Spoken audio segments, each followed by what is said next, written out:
So some basil. These are these called honeyberry. Swiss chard and also some beets in there. Peppers, lime, more bananas. This is the cocktail grapefruit. Put on 4 grapefruits this year. Abyssinian banana, just because it's pretty. Bananas and wisteria. The giant passiflora, giant passion fruit. Jasmine. More tomatoes. So many tomatoes. Weeping Santa Rosa plum. Dwarf. Capelline cherry. I just gave it a major haircut. It had like really bushed out on the bottom, but I want it to be more of a shade tree for this area. More bananas.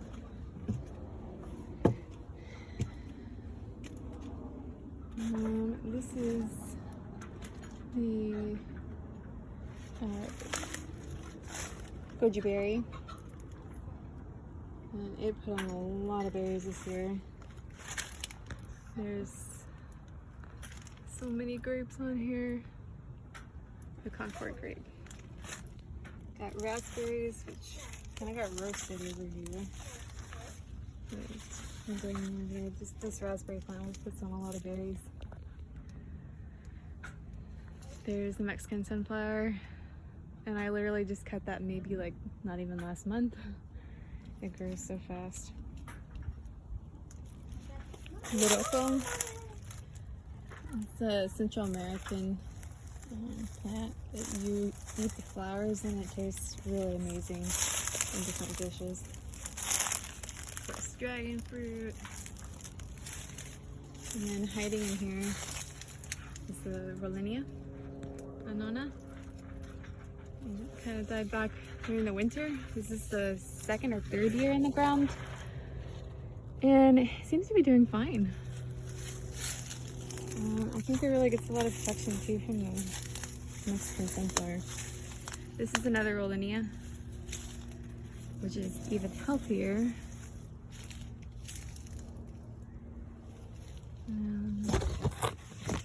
It actually, you see those little flowers? Just awesome. I'm not really sure how those work because they look a little different. But if I can figure it out, I'm gonna hand pollinate those too, like I did with this one. That is the Ilama, which is another Annona. I don't know if you can see, but that one looks like it took the pollinating, which is super exciting.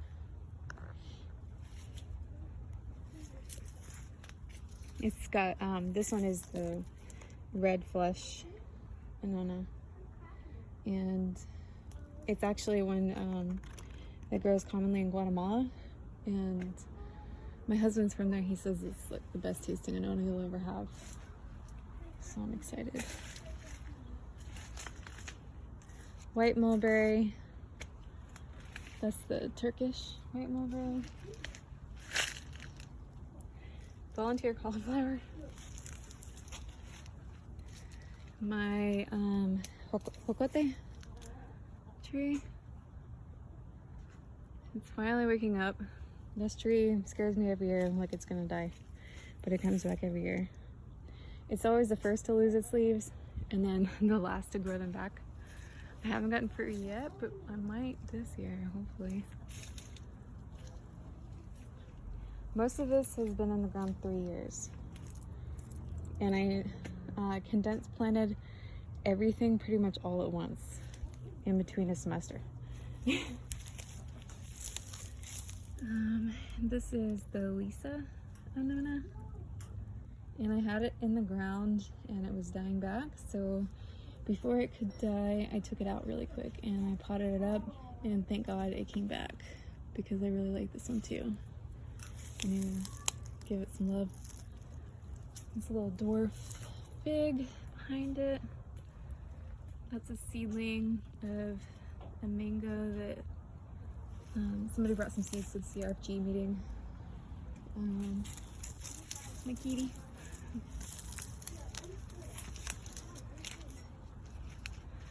That's the choquette avocado. It's a seedling, and I swear this thing has almost died so many times. I've had it for probably, I don't know, maybe 5 years, but it was in the pot. And I finally planted it in the ground last year, and it's just kind of, I mean, it's getting on little by little. Mountain soursop, that is a really hardy.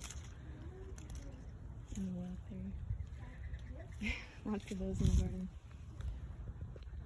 Doing an air layer on a royal apricot. This is a Japanese plum that I grafted on there. Gotten pretty big.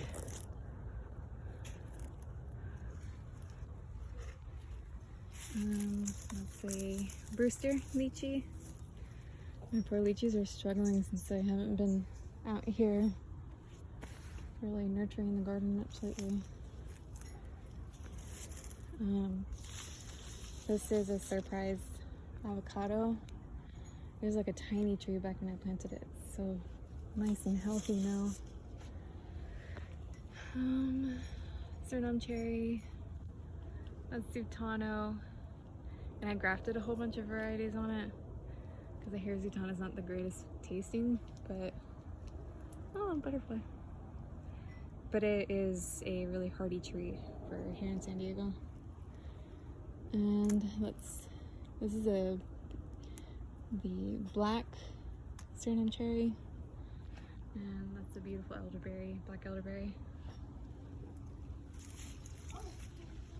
More Suriname cherry. This is my caimito, the purple one. Poor thing has been struggling. I didn't have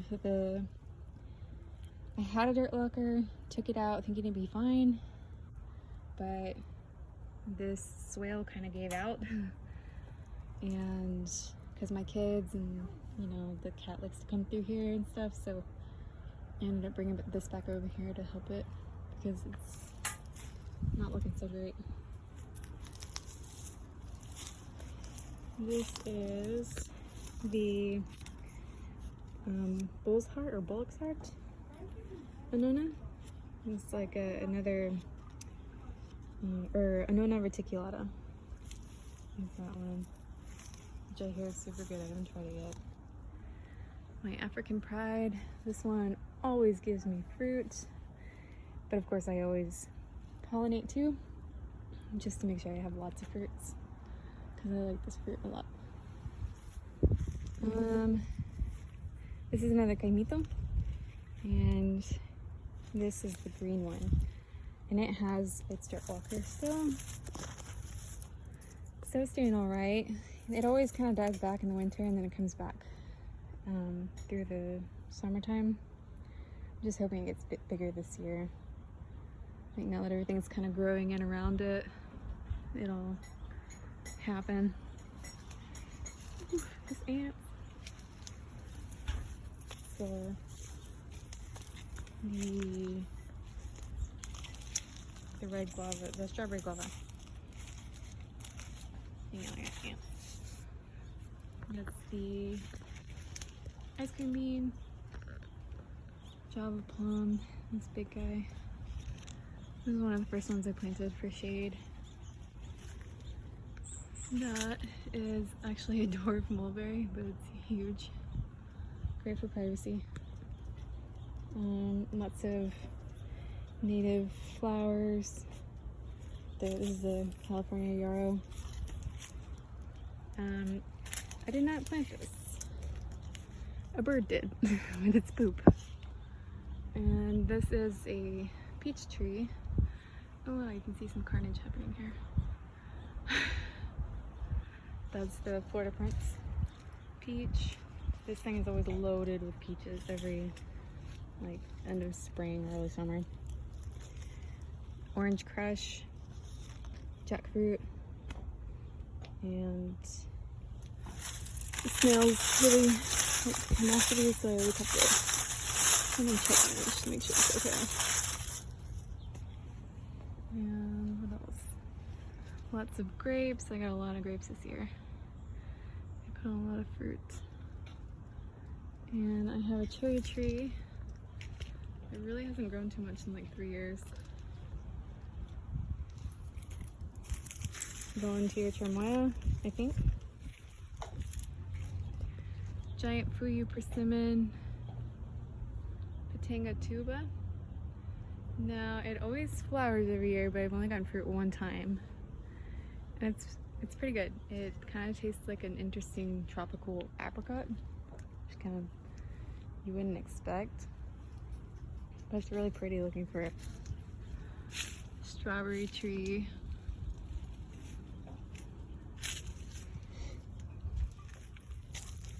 The Spanish lime. It's part of the lychee family. They take forever to grow, and I can't seem to find one that's already grafted, nor anybody who has a fully grown and fruiting one so that I can graft it. So if anybody knows, let me know. But it'll probably be like 50 years before I have fruit from this thing, and I probably need to plant a second one to make sure I have, because I think they have to have male and female to get fruit. These pop up everywhere throughout my garden, and I dig them out usually and pot them up to sell them. But these are the strawberry trees, like that one right there. Yeah, that's funny. Bunch of grapes, coffee. Put on a lot of coffee. And they're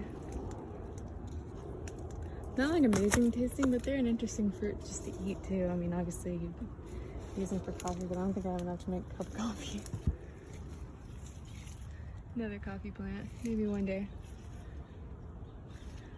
That's the night jasmine, which like early summertime at night smells amazing.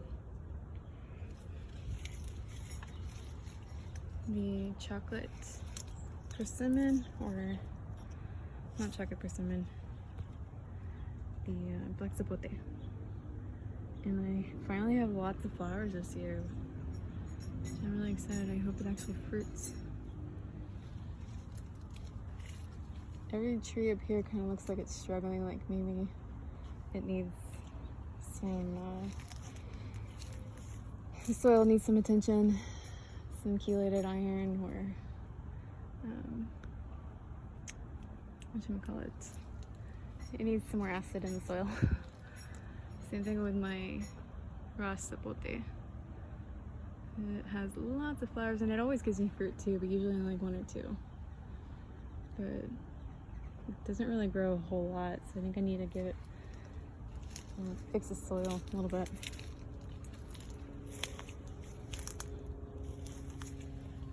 Here's some thyme I planted from seed, and some volunteer bananas, I think Atamoya maybe. They're from seeds. This is the macadamia nut. And cassia for chop and drop. I always find like really cheap chop and drop stuff at Lowe's. If it's a nitrogen fixer and it's really, really cheap in the clearance, usually take it home, clean it up, and use it in the garden.